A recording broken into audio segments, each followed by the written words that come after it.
दोस्तों, आज हम एक लोक कथा सुनने जा रहे हैं। ये उत्तर प्रदेश की लोक कथा है और 7वां पाठ है ये, और उस पाठ का नाम है टिप टिपवा। तो अब देखें, एक थी बुढ़िया, उसका एक पोता था। पोता रोज रात में सोने से पहले दादी से कहानी सुनता। दादी रोज उसे तरह तरह की कहानियां सुनाती। ये तो हम भी जानते हैं ना, बच्चों को कहानी सुनना बहुत पसंद है। और रात को तो उनके पास वक्त होता है, पूरा दिन तो वैसे ही निकल जाता है, और रात में कहानी सुनते सुनते बच्चे सो जाते हैं।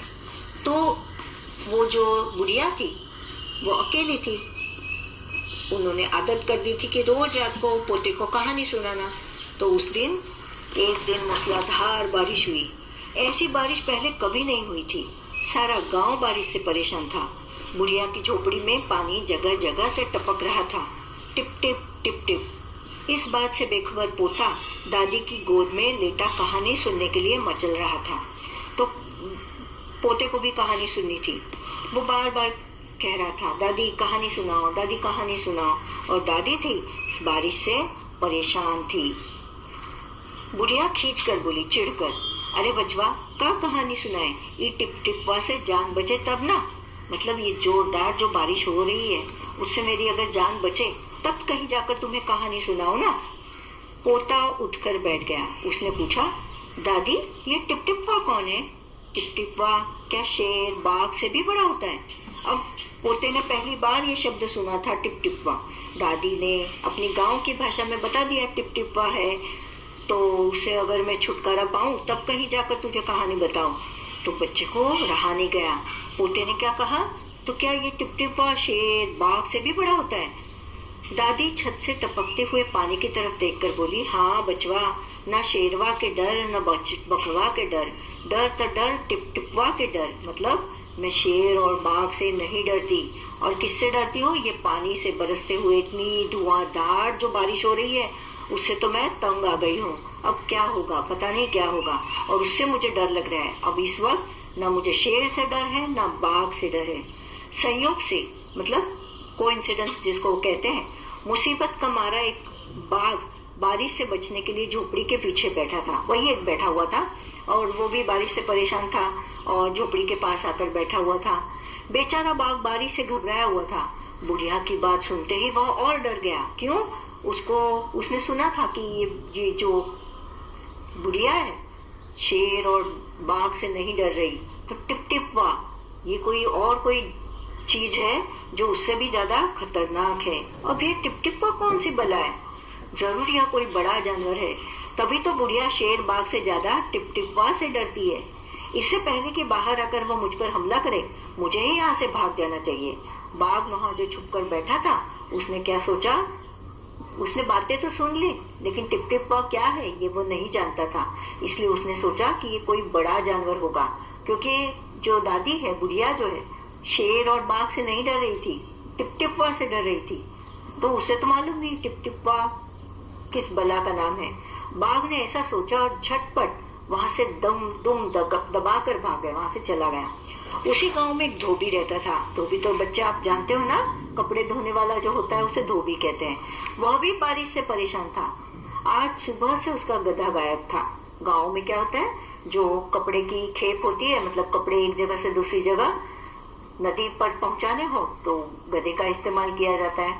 गधे पर कपड़े लाद कर नदी पर धोने के लिए ले जाते हैं, और कहीं लोगों के घर जाकर कपड़े देने हैं धुले हुए, तब भी गधे का इस्तेमाल किया जाता है।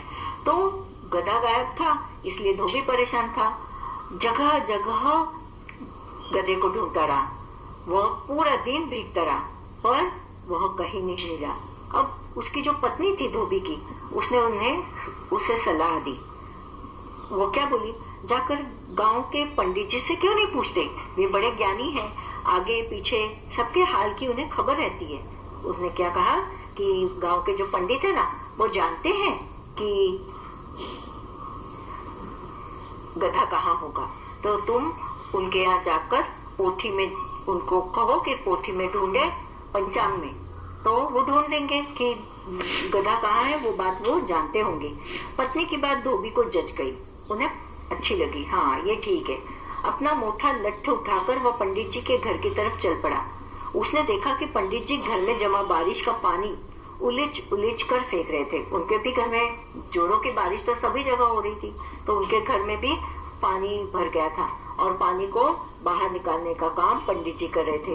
धोबी ने बेसब्री से पूछा, महाराज मेरा गधा सुबह से नहीं मिल रहा है, जरा पोथी बांच कर बताइए तो वह कहाँ है।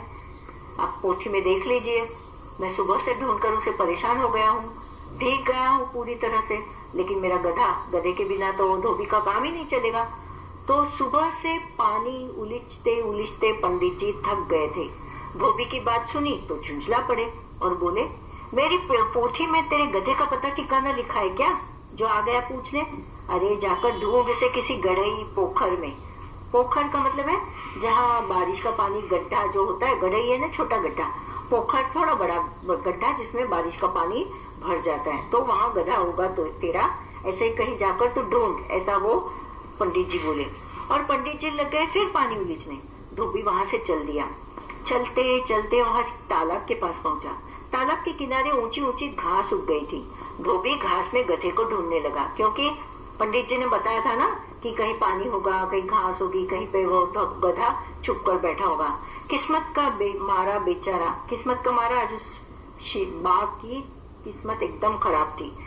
टिपटिपा के डर से वही घास में छिपा बैठा था। वो जो बाघ बुढ़िया के घर के बाहर से निकला था दुम दबाकर, वो टिपटिपा के डर से उस घास में छिपा बैठा था। धोबी को लगा कि बाघ ही उसका गधा है। उन्होंने नहीं देखा, इतना थक गया था धोबी कि उसको ख्याल ही नहीं आया कि ये गधा नहीं है, बाघ है। और उसने आओ देखा न था, बिल्कुल सोचा नहीं, और लगा बाघ पर मोटा लठ बरसाने, पीटने लग गया लट्ठे से, काठी से। बाघ इस अचानक हमले से एकदम घबरा गया। बाघ ने मन ही मन सोचा, बाघ ने, लगता है यही टिपटिपा है जो धोबी का लठ बनकर उस पर बरस रहा था। आखिर उसने मुझे ढूंढ ही लिया। जिस टिपटिपा से डरकर वो अपनी जान बचाकर भागा था, आज वो टिपटिपा खुद आकर उसे मिल गया।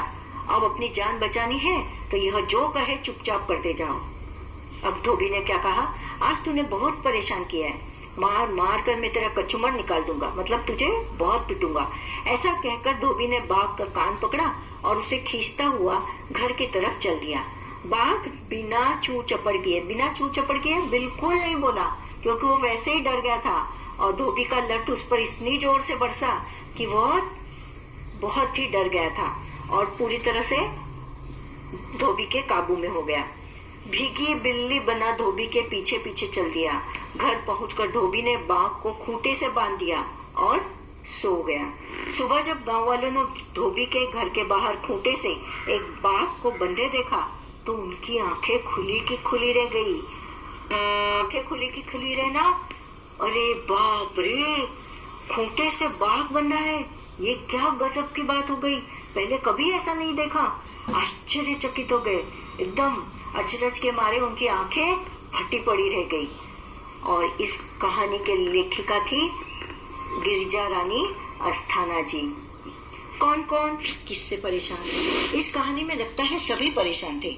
बताओ कौन किससे परेशान था? सबसे पहले देखेंगे, ऐसे देखा जाए तो सभी बारिश से परेशान थे। दादी टिपटिपवा से परेशान थी, क्योंकि छत से टपकते पानी जिसको टिपटिपवा कहा है, दादी उससे परेशान थी। बाघ भी उससे परेशान था।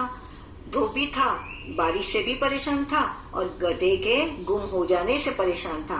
पंडित जी के घर में भी पूरे दिन बारिश के कारण पानी भर आया था, जिसे उलीच उलीच कर वो फेंक रहे थे, तो वो भी तंग आ गए थे।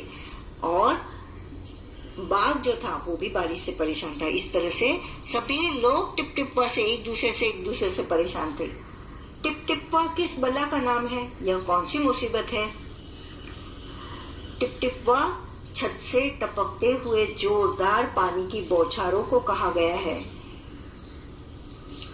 अभी नीचे कहानी में से कुछ वाक्य दिए हैं, इन्हें अपने शब्दों में लिखिए। टिपटिपवा कौन सी बला है? तो टिपटिपवा कौन सी मुसीबत है? पत्नी की बात धोबी को जच गई, तो पत्नी की बात धोबी को ठीक लगी। बाघ बिना चू चपड़ किए भीगी बिल्ली बना धोबी के पीछे पीछे चल दिया, मतलब बिना आवाज किए बाघ चुपचाप भीगी बिल्ली बना धोबी के पीछे पीछे चल दिया। जरा पोथी बाँचकर बताइए वह कहाँ है। जरा पोथी, पोथी का मतलब पंचांग, देखकर बताइए वह कहाँ है। अभी याद करो। पोता दादी की गोद में कहानी सुनने के लिए मचल रहा था। तुम किन किन चीजों के लिए मचलते हो?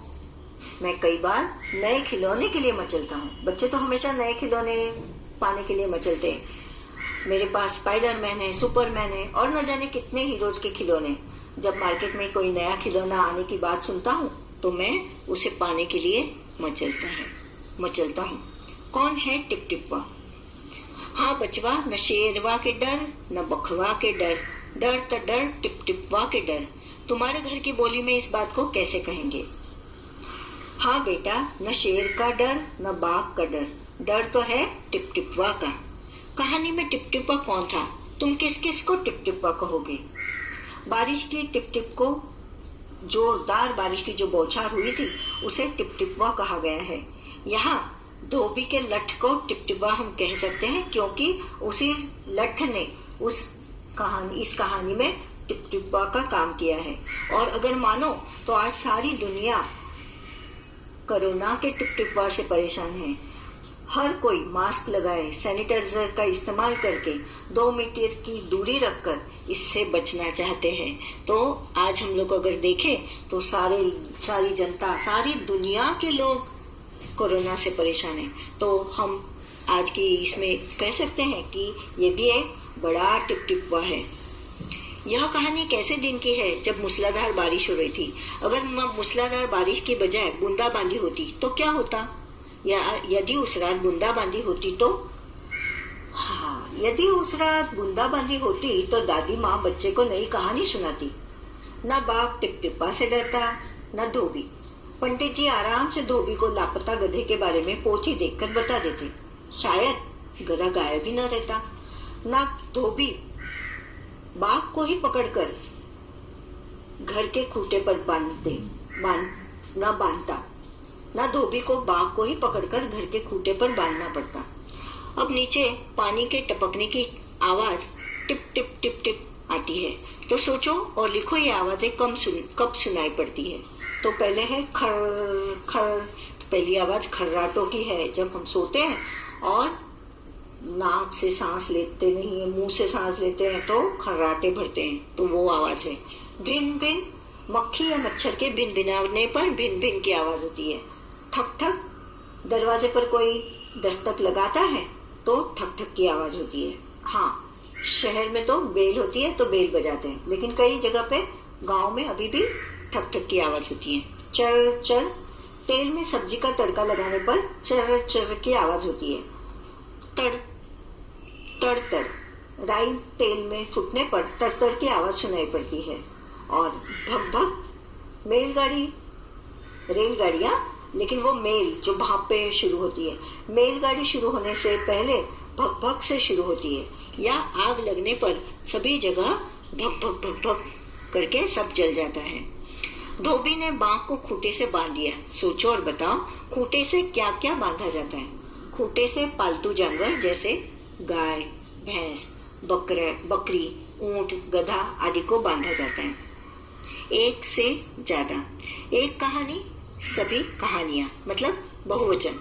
एक तितली कई तितलियां, एक रोटी 10 रोटियां, एक चूड़ी ढेरों चूड़ियां, एक खिड़की 4 खिड़कियां। इस तरह से टिप टिपवा की कहानी पूरी हो गई है और मुझे यकीन है बच्चों आपको जरूर पसंद आई होगी। धन्यवाद।